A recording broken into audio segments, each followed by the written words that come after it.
Hi everyone, welcome to the channel Simple Concepts. I'm Rashmita, your educator for the subject history, and I'm back with another lecture. And in this lecture, we are going to talk about the important civil uprisings before 1857 revolt. So you all know about 1857 revolt. So it was not like कि 1857 का revolt एकदम से हो गया था. There were certain disturbances in the different areas of India जिनकी वजह से अल्टीमेटली 1857 के रिवोल्ट ने रिजल्ट किया. मतलब काइंड ऑफ छोटे छोटे छोटे एरियाज में अलग अलग लड़ाइयाँ हो रही थी, अलग अलग डिस्ट्रेसेस थे लोगों के बीच में, जिस वजह से लास्ट में उन सब का रिजल्ट हुआ 1857 का रिवोल्ट. तो इस पर्टिकुलर लेक्चर में हम उन्हीं सब डिस्टर्बेंसेस और सिविल अपराइजिंग्स के बारे में बात करेंगे जो अलग अलग एरियाज में हो रही थी उस time. Also, we will also talk about some of the important tribal revolts that were going on in India. Okay, so we have already covered many important topics like conquest of Bengal, conquest of Punjab, various battles like Battle of Plassey, Anglo-Mysore Wars, etc. So if you want to if you want to see those lectures, so you can go to our channel and watch those videos. Also, you can join our Telegram group by the name of Simple Concepts UPSC. उसका वैसे तो मैंने जो link है वो description में provide कर दिया है, but if you do not find the link, so you can go to the Telegram and type Simple Concepts UPSC and you will get the group. So in group you will be getting all of the PDFs. जिन भी lectures के आपको PDF चाहिए वो आपको हमारे group पे मिल जाएंगे, और भी आपको बहुत सारे notes और daily current affair updates ये सब भी हमारे ग्रुप पे मिल जाएंगे. So let us get started with the lesson. Before coming to the main topic, there are like 3 dynamic batches for complete preparation which are going to start from 29th of June on Academy for UPSC CSC 2021. So these are the 3 batches. So first one is Mission UPSC CSC 2021, second is Lakshya UPSC CSC 2021, and the third one is Expedition UPSC CSC 2021. So what all you will be getting in these courses will be full syllabus coverage, prelims and mains test series with analysis, dedicated doubt clearing sessions, and also tips for your interview preparation. So ये तीनों अलग अलग languages में है. जैसे पहला जो batch है इसमें हिंदी और इंग्लिश दोनों में आपको जीएस पढ़ाया जाएगा, दूसरे बैच में आपको हिंदी में जीएस पढ़ाया जाएगा और तीसरे में इंग्लिश में. सो आपको जो कंफर्टेबल लगे, जो लैंग्वेज आपको ज़्यादा कंफर्टेबल लगती है, आप वो बैच ज्वाइन कर सकते हैं. Also, you can use our code SIMPLEYT in order to get 10% discount on the total amount that you will be paying to join these courses. So the total amount for 24 month is 64,000, and if you use our code SIMPLEYT, then you will only have to pay 57,600 for 24 months. You can also buy this package for 12 months. This is for rupees 44,000, and if you apply our code SIMPLEYT, then you will have to pay only 39,600 for 12 months. So it's a good deal. You can actually join it and use our code. Also, if you have any doubts regarding कि आपको कौन सा batch join करना चाहिए, या आपको हमारे under Unacademy पे पढ़ना है, या आपका और कोई भी डाउट है regarding the subscription courses, the plus Unacademy subscription courses और anything regarding UPSC, so you can contact us on this number. You can WhatsApp or call us on 9689638048. We will try to help you out with anything you want, and we will try to resolve all your queries. So with this, let us get started with the lesson. So first of all, let's see कि what were the causes of such civil uprising. कि ये जो अलग अलग areas में छोटे छोटे revolts हो रहे थे, इनके basic causes क्या थे. So the first reason was rapid change in economy, administration and land revenue system. So as you all know, जब Britishers ने India में अपना पूरा का पूरा एडमिनिस्ट्रेशन इस्टेब्लिश कर लिया था, उसके बाद there were certain changes that they made in economy, administration and land revenue system, like introduction of permanent settlement, introduction of ryotwari system, okay, and different administrative policies, like जैसे हमने अपना एडमिनिस्ट्रेटिव पॉलिसीज में discuss भी की हैं, okay, certain like बहुत सारे अलग अलग इश्यूज थे, जैसे प्रेस के ऊपर काफ़ी सारे रिस्ट्रिक्शंस थे और बहुत ज़्यादा रेवेन्यू का जो रेट था वो हाई कर दिया गया था. So these were all the economic and administrative issues. So because of such rapid change, these rapid changes were actually not in favor of the Indian people of that time. ठीक है, तो उस वजह से they got really distressed, they got really annoyed with the British power. So that's why certain civil uprisings happened. The second reason was zamindars and poligars sentiments was hurt due to sideline of them by company officials. So as you all know, जो जमींदार्स और पॉलीगार्स हुआ करते थे Britishers के आने से पहले, they had a very high rank. ठीक है, इन अ विलेज और इन अ सर्टेन एरिया जमींदार वाज लाइक, उसको पूजा जाता था, basically he was the richest man of that area. But when the company took over, तो ये जमींदार और पॉलीगार्स को साइड कर दिया गया और उनकी जगह ले ली थी कंपनी ऑफिशियल्स ने. Also a new class actually emerged at that time which was of merchants and money lenders. So उस वजह से जो भी जमींदार की रेपुटेशन थी, या कह लीजिए उनका जितना भी पूरा फैला हुआ था, जितना उनका पावर था, उनके पास वो पावर नहीं रहा, उनको साइडलाइन कर दिया गया by the company officials, and the company officials took all the powers of that area. And because of that, the ego of these zamindars and polygars got hurt, जिस वजह से कुछ एरियाज में जमींदार्स ने बाकी लोगों के साथ मिलके ये सिविल अपराइजिंग्स या रिवोल्ट्स किए. Third reason is ruining of Indian handicrafts industry. As you all know, जो ब्रिटिशर्स इंडिया आए, so their main motto was India से रॉ मटेरियल लेके जाना ब्रिटेन में और वहाँ का सामान आके इंडिया में लो रेट्स पे बेचना. तो वो क्या करते थे, they were actually encouraging people to buy उनका सामान. ठीक है, and the Indian handicraft industry was declining. They were actually not doing anything for craftsman. उस टाइम के जो क्राफ्ट्समैन थे उनके लिए कोई पॉलिसी नहीं थी. they actually became the beggars. ठीक है, also जो उस टाइम की हाई क्लास थी, like zamindars and the rulers and the nawabs, तो उन सबको तो हटा दिया गया था कंपनी के द्वारा. तो हैंडीक्राफ्ट्स खरीदने के लिए भी कोई नहीं था. तो इस वजह से जो इंडियन हैंडीक्राफ्ट्स इंडस्ट्री थी वो दिन पर दिन डिक्लाइन होती जा रही थी.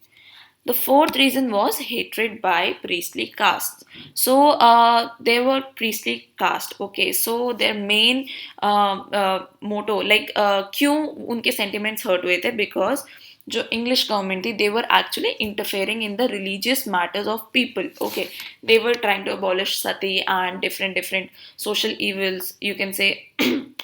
तो क्या कर रहे थे, वो जितना भी जो इंडिया के कस्टम्स थे या जो कुछ था उसके अंदर इंटरफेयर कर रहे थे, जिससे कि priestly caste was getting hurt. Also because zamindars और इन सब के सहारे ही प्रीस्टली कास्ट चलती थी, इन सबको साइड कर दिया गया था, तो प्रीस्ट को कोई पूछता ही नहीं था. इस वजह से प्रीस्ट के मन में ऑफिशियल्स के खिलाफ, कंपनी ऑफिशियल्स के खिलाफ एक हेट्रेड डेवलप होना शुरू हो गई थी.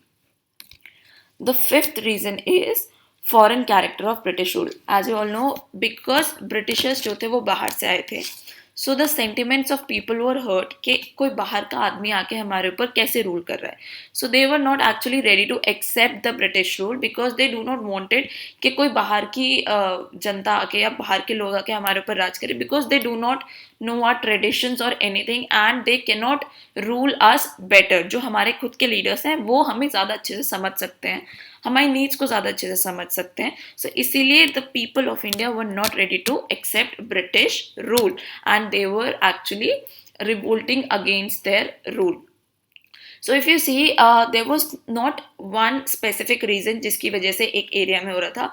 It was cumulative of all of these reasons के अलग अलग अपराइजिंग्स हो रहे थे. ठीक है, इन सबको मिला जुला के निचोड़ के जो भी निकल रहा था वो हर एक एरिया में प्रिवेलिंग था, और उन्हीं सब रीजंस की वजह से लोगों के सेंटिमेंट्स हर्ट हो रहे थे, जिसकी वजह से अलग अलग जगह पे सिविल अपराइजिंग्स या रिवोल्ट्स हुए. So now let us discuss some of the most important civil uprisings. Okay, so the first one is Sannyasi Revolt. So this Sannyasi revolt actually started due to disastrous famine and harsh economic conditions. So basically, उस area में these sannyasis actually belong to Eastern India. So Eastern India में there was a disastrous famine that came, and because of the harsh economic order, because famine आई थी, so the peasants and the farmers were not able to generate their crops. So उस वजह से वो government को अपना revenue पे नहीं कर पा रहे थे. So the economic order that actually British knitted around them was a little harsh for them. So because of this was the main reason that this sannyasi revolt started, because this economic order was getting harsh on them. So the sannyasis of Eastern India were compelled to fight British. Peasants, small zamindars, disbanded soldiers joined them. So the peasants, okay, so the जितने भी peasants थे वो, small जमींदार जो थे वो, और जिनको अपने एरिया से निकाल दिया गया था, लाइक किसी का लैंड है और उनका वो लैंड छीन के और उनको भेज दिया गया है कहीं पे, उन लोगों ने भी ये जो सन्यासी रिवोल्ट था इसको ज्वाइन किया. Disbanded soldiers also joined these sannyasis.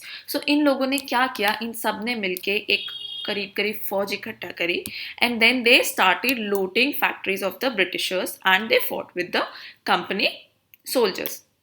तो उन्होंने अलग अलग जगह पे फैक्ट्री सीज कर ली थी इंग्लिश की, और उनकी ट्रेजरी लूटना शुरू कर दिया था, and they also fought with the company soldiers. After prolonged war, Warren Hastings subdued them. But after a very long war, Warren Hastings was actually able to subdue them. मतलब उन्होंने ये revolt को suppress कर दिया था. So the important leaders of this revolts were Manjum Shah, Chirag Ali, Musa Shah, Bhavani Pathak and Devi Chaudhurani. ये सब जो थे ये इस पूरे रिवोल्ट के मेन इम्पोर्टेंट लीडर्स थे. So if you will see the significance of this revolt, तो इसमें मुस्लिम्स ने और हिंदूज ने मिल के एक साथ हिस्सा लिया था, as you can see by the name Chirag Ali, Bhavani Pathak. So इसमें मुस्लिम और हिंदू दोनों बराबर के लिए लड़ रहे थे. Also participation of Devi Chaudhrani indicated the early participation of women in the fight against British के बाद की, मतलब बाद के रिवोल्ट से पहले जो एक्चुअली हमारी फ्रीडम रिवोल्ट थी, उससे पहले के ये जो छोटे छोटे अपराइजिंग थे, इन्हीं में ही वुमेन्स की पार्टिसिपेशन दिखना शुरू हो गई थी. और वो किस चीज़ से इंडिकेट होती है?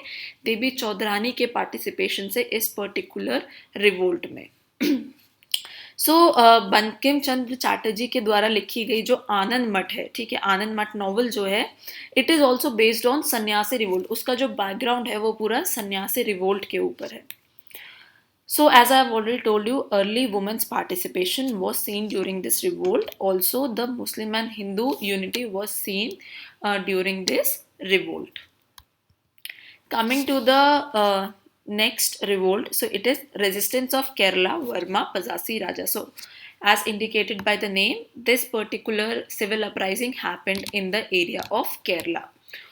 He was this Pazasi Raja was popularly known as Kerala Simham or Saiki Raja. Okay, he was basically the de facto head of Kottayam. De facto head as in कि actual ruler कोई और था, but he, like, the powers was in his hand. Okay, he used to administer the area of Kottayam, and this area of Kottayam is near the Malabar region. So he actually fought against British between 1793 and 1805. Besides fighting against Tipu Sultan and Hyder Ali, he also fought with the Britishers between 1793 and 1805. So third Anglo-Mysore War extended English paramountcy over Kottayam. तो third Anglo Mysore war से पहले एक treaty sign हुई थी जिसमें ये बोला गया था कि जो कोटायम का एरिया है दैट विल रिमेन इंडिपेंडेंट, ठीक है। But after third Anglo Mysore war, ये थर्ड एंग्लो मैसूर वॉर होने के बाद इंग्लिश ने क्या स्टार्ट किया, उन्होंने कोटायम के ऊपर अपना राज जमाने का सोचा, ठीक है। उन्होंने अपना पैरामाउंटेंसी कोटायम एरिया के ऊपर एक्सटेंड करना शुरू कर दिया। So what actually English did was कि English appointed Veera Varman as Raja of Kottayam and he had to meet the revenue target fixed by English. तो बेसिकली जो ये वीरा वर्मन थे, he was the uncle of Pazhassi Raja, ठीक है। तो Britishers ने उनको as Raja of Kottayam appoint किया, वीरा वर्मन को। उसके बदले में वीरा वर्मन को क्या करना था, जो रेवेन्यू टारगेट फिक्स किया था इंग्लिश में, उनको उतना रेवेन्यू देना था, ठीक है। तो वीरा वर्मन को, because this revenue target was fixed very high, तो वीरा वर्मन ने क्या किया, उन्होंने इतना सारा टैक्स वसूलना शुरू किया। किससे? गरीब लोगों से, पीजेंट से, जो फार्मर्स थे उनसे ये सब टैक्स वसूलना शुरू किया। तो जो पीजेंट्स थे उनके ऊपर बहुत ज़्यादा बर्डन आ गया था, because it was exorbitant rates of taxes, इतना रेट वो पे नहीं कर सकते थे। So this actually led to a mass resistance which was headed by पजासी राजा। तो एक mass resistance उस जगह में rise हुआ against these high taxes under the leadership of Pazasi Raja. So he actually adopted guerrilla warfare against the Britishers and he fought bravely. He actually organized an army of Nayars under him, okay, to fight the Britishers. But ultimately he died in last, ठीक है। He fought bravely, but he actually died during a battle. So later this revolt was subdued by the English. Coming to the next civil rebellion in Awadh. So this rebellion was started by Wazir Ali Khan. He was the fourth Nawab of Awadh and ascended the throne with the help of English. He got replaced by his uncle due to sour relations with English. So because English actually helped him to be a Nawab of Awadh, but later because of some issues, because of the unnecessary interference of English in the internal matters of Awadh, their relations got a little sour, ठीक है। उन दोनों के बीच में अनबन शुरू हो गई थी। सो उसके बाद क्या हुआ, इंग्लिश ने वजीर अली खान को गद्दी से हटा के उनके अंकल का नाम था सादत अली खान टू, उनको गद्दी पे बिठा दिया, उनको नवाब ऑफ अवध बना दिया, ठीक है। And this person Wazir Ali Khan was actually sent to Banaras, उनको बनारस भेज दिया गया और इंग्लिश ने उनको एक पेंशन देना शुरू कर दिया, जैसे कि वो हर एक रूलर के साथ करती थी। But there in Banaras this Wazir Ali Khan killed a British resident, George Frederick Cherry. So the George Frederick Cherry actually invited him on the lunch and he killed him. And later he attacked on the magistrate of Banaras. So it was a very big deal. So this attack on magistrate of Banaras is also known as massacre of Banaras. Okay, so later he actually organized 1,000 men under him, ठीक है, to fight a revolt against British, but ultimately General Erskine defeated him and his men, and then he actually fled to Jaipur, जहाँ पे जयपुर के जो राजा थे उन्होंने वजीर अली खान को असाइलम दिया। उसके बाद विलियम वेल्सले के लॉर्ड वेल्सले के रिक्वेस्ट पे बेसिकली जो जयपुर के राजा थे, he actually agreed on extraditing Wazir Ali Khan to English. But जो जयपुर के राजा थे उन्होंने एक शर्त रखी इंग्लिश के सामने कि आप इनको एग्जीक्यूट नहीं करेंगे, आप वजीर अली खान को जान से नहीं मारेंगे, फांसी पे नहीं चढ़ाएंगे, तभी मैं आपको इनको हैंड ओवर करूंगा। So actually English accepted it and later Wazir Ali Khan was extradited to English and put in confinement at Fort William in Calcutta. उसके बाद वजीर अली खान को जो कैलकाटा में फोर्ट विलियम है वहाँ पे एज अ कैदी रखा गया और वहीं पर उनकी डेथ हो गई and this whole rebellion was subdued by General एस्किन.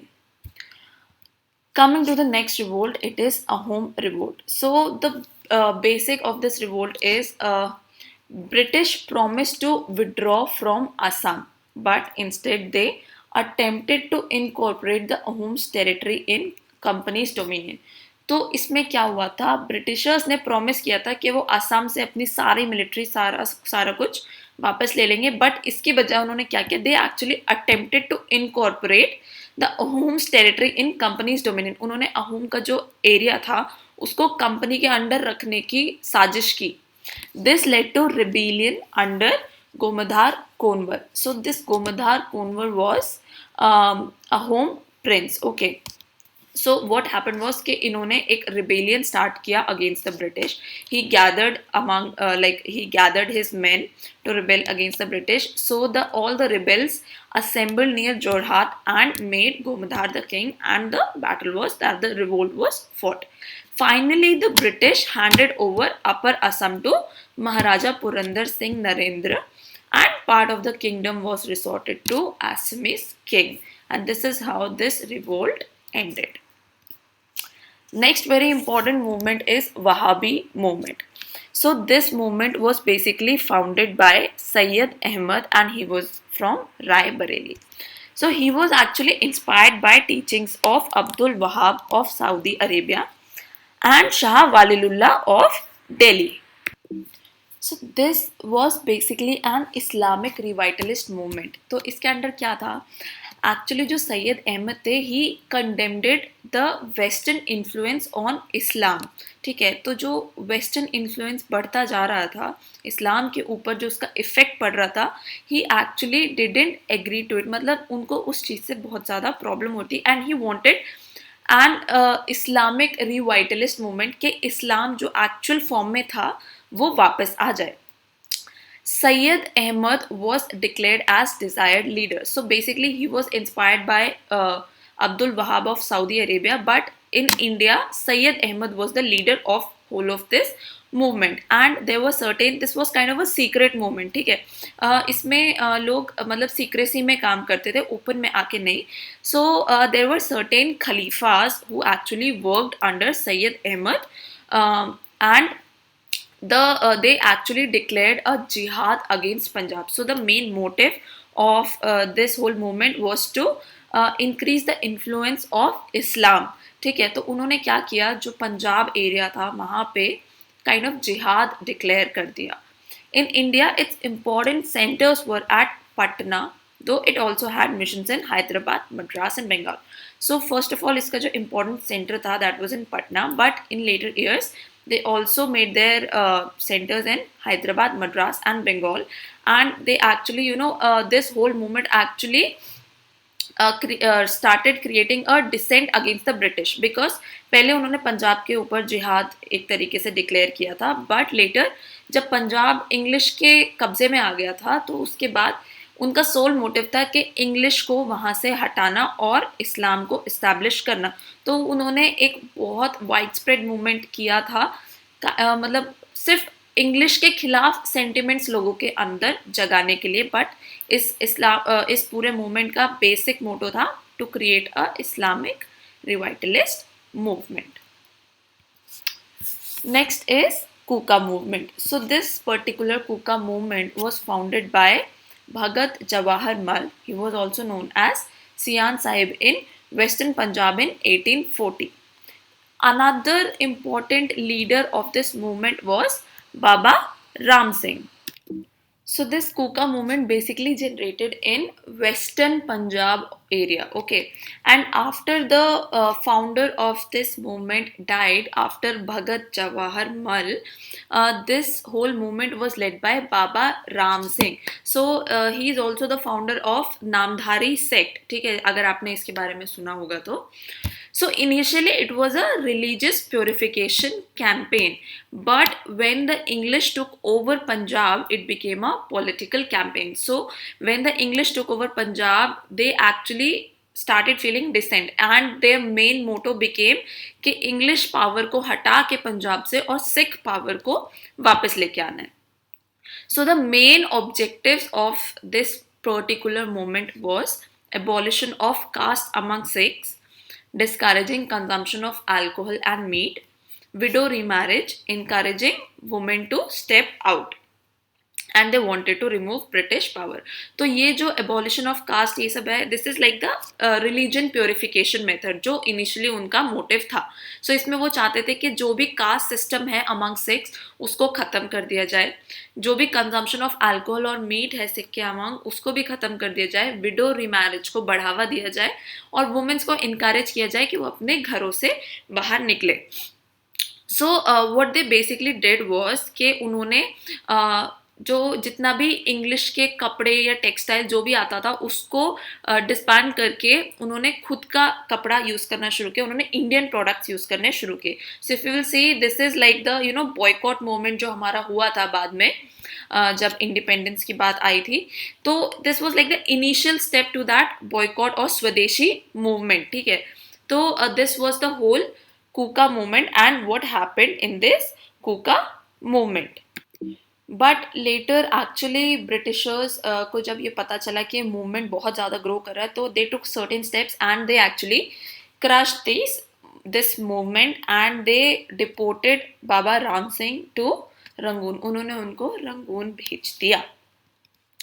Next is Surat salt agitation. As the name suggest कि ये जो पूरा का पूरा एजिटेशन था ये सूरत में होता. और किस चीज़ के ऊपर हुआ था कि जो सॉल्ट ड्यूटी थी, जितना भी सॉल्ट प्रोड्यूस होता था उसके ऊपर एक ड्यूटी लगाई जाती थी. तो वो जो सॉल्ट ड्यूटी थी उसको 50 पैसे से इंक्रीज करके 1 रुपया कर दिया गया था. सो इस वजह से जो वहाँ के लोग थे उनके अंदर एक एंटी ब्रिटिश सेंटिमेंट डेवलप हुआ and the people of Surat attacked on those Europeans. जितने भी वो ऑफिशियल्स थे यूरोपियंस उनके ऊपर सूरत के जो ये लोग थे इन्होंने एक अटैक किया. It was known it came to be known as the Surat Salt Agitation. Okay, so moving on. So these are some of the very important tribal revolts. ठीक है, जो ट्राइबल लोग थे उन्होंने अलग रिवोल्ट्स किए बिकॉज उनके साथ भी बहुत ज़्यादा इनजस्टिस हो रहा था. सो हम बेसिकली सिर्फ उन ट्राइबल रिवोल्ट्स के बारे में बात करेंगे जो कि एग्जाम्स में सबसे ज़्यादा पूछे जाते हैं. So the first one is Coal Mutiny, second is Ho and Munda Uprising, the Santhal Rebellion, Bhil revolts and खासी अपराइजिंग. सो इसमें हम बेसिकली यही डिस्कस करेंगे कि उसका मेन लीडर कौन थे और वो किस वजह से हुआ था और क्यों हुआ था, बेसिकली कि यही पूछा जाता है. So coming to the Kol mutiny, Kols were actually the inhabitants of Chota Nagpur area and the reason why they started this mutiny was कि उनका जो लैंड था, जो कोल्स का लैंड था वो आउटसाइडर्स को ट्रांसफ़र किया जा रहा था कंपनी के द्वारा. आउटसाइडर्स मतलब जो बाहर के लोग थे, मतलब इस ट्राइब से अलग जो लोग थे जैसे हिंदू मुस्लिम सिख जो थे उन लोगों को कोल्स का जो लैंड था वो ट्रांसफ़र कर दिया जा रहा था लार्ज अमाउंट में. सो because of this reason, under the leadership of Buddho Bhagat, rebels killed or burnt 1,000 outsiders. तो इन्होंने क्या किया, इन्होंने मिलके बुड्ढो भगत की लीडरशिप के अंडर जो वो आउटसाइडर्स थे उनको मार दिया, उनको जला दिया, उनको मार दिया. like thousands of people died during this mutiny. Also ये इकोनॉमिक पॉलिसीज़ जो थी या एडमिनिस्ट्रेटिव पॉलिसीज़ जो थी ये जो इनके कस्टम्स थे इनको बहुत ज़्यादा इफ़ेक्ट कर रही थी. So this was one of also the reason कि इन्होंने ये म्यूटिनी स्टार्ट किया. And after a very long और हाई मिलिट्री पावर के साथ ब्रिटेन ने ये म्यूटिनी को लास्ट में दबा दिया. नेक्स्ट कम्स द हो and Munda uprising. So the Raja of Parahat organized his Ho tribals to revolt against the occupation of Singhbhum. तो इस वजह से like because of the occupation of Singhbhum, the Raja of Parahat organized this whole uprising. However, they were forced to submit in 1827. 1827 में उनका जो एक खुद का जो एक रिवोल्ट था उसको सबमिट करवा लिया गया. But then they joined Mundas to protest against farming revenue policies and entry of Bengalis into their areas. But later उन्होंने क्या किया, उन्होंने जो मुंडा थे उनको ज्वाइन किया और इन दोनों ने मिलके एक नया बेसिकली अपराइजिंग बनाया, मतलब एक नया रिवोल्ट स्टार्ट किया to protest against farming revenue policies of British and entry of Bengalis into their area. Okay, and later this revolt was also suppressed, and the Mundas kept on creating their revolt in later years. तो उन्होंने basically बाद में under the Birsa Munda उन्होंने अपना uprising continue रखा, भले ही उनको बार बार subdue किया गया, लेकिन उन्होंने तब भी अपनी स्ट्रगल जारी रखी. Next comes the Santhal rebellion. So because of the continued oppression, Santhals had to fled and settle in plains of Rajmahal Hills. So the Santhals were the agricultural people. ठीक है, वो agriculture करके अपना घर चलाते थे. And because the over oppression, मतलब उनको बहुत ज़्यादा revenue मांगा जाता था उनसे और उनका उतना कमाई होता नहीं था, तो उस वजह से they were actually oppressed and they were continued oppressed. Okay, so उस वजह से उनको अपना लैंड छोड़ के जाना पड़ा और राजमहल हिल्स जो थे उनके प्लेन्स में सेटल होना पड़ा, जिस वजह से उनके मतलब मन में एक डिसेंट आ गया था इंग्लिश गवर्नमेंट के खिलाफ, जिस वजह से ये सांथल रिबेलियन जो है उन्होंने शुरू किया. Next is Bhil revolts. So they lived in Western Ghats and they revolted against British rule due to economic distress and misgovernment. And the next and the last uprising is Khasi uprising. So the company wanted to build a road linking Brahmaputra Valley with Sylhet. For this, a large number of outsiders were brought to this region. Khasi, Garos and Kamfits organized themselves under Tirath Singh to drive strangers from that plain. So as you all know, Khasi is in itself a tribe of north eastern India. ठीक है, तो ये खासी गारो ये जो hills हैं इनके ही area में ये ट्राइब्स रहती हैं. ये सब जो है अगर आप लगाएंगे मैप में तो मेघालय के आसपास हैं. ठीक है, तो क्या हुआ था उस टाइम कि कंपनी जो है एक रोड बनाना चाहती थी जो ब्रह्मपुत्र वैली को और सिलहेट को लिंक करती. ठीक है, तो वो रोड बनाने के लिए उन्होंने क्या किया, कंपनी उस एरिया में ये खासी हिल्स और गारो हिल्स में बहुत सारे आउटसाइडर्स को लेके आई, जैसे कंपनी ऑफिशियल्स या फिर वर्कर्स को लेके आई जो वहीं पर ही रहने लगे, जो वहीं पर ही बस गए. तो जो खासी और गारो है इनको बहुत ज़्यादा मतलब प्रॉब्लम होने लगी उससे, बिकॉज नोबडी लाइक्स कि उनके खुद के एरिया में कोई बाहर वाला आके रहे और फिर उनका लैंड कब्जाना शुरू कर दे. So what they did was कि Khasi, Garos and Khamptis actually organise themselves together under the leadership of Tirath Singh to drive strangers from that plain. मतलब इन स्ट्रेंजर्स को भगाने के लिए ये खासी अपराइजिंग बेसिकली इसने जन्म लिया था. और किसके अंडर, कौन था इसका leader, Tirath Singh. And there were 3 tribals, Khasi, Garo and Khamptis, which actually took part in this uprising. So with this we come to an end of this lecture. I hope you all have understood each and every aspect. अगर आपको कोई भी issue है तो आप हमारे Telegram group में जाके हमसे कोई भी डाउट पूछ सकते हैं, या you can also suggest us, and also you can please contact us on the number which I have mentioned in the starting of this video. ठीक है, so we will try to clear all your doubts regarding the plus courses and everything regarding UPSC basically. So I'll see you all in my next video. Till then, please take care and bye bye.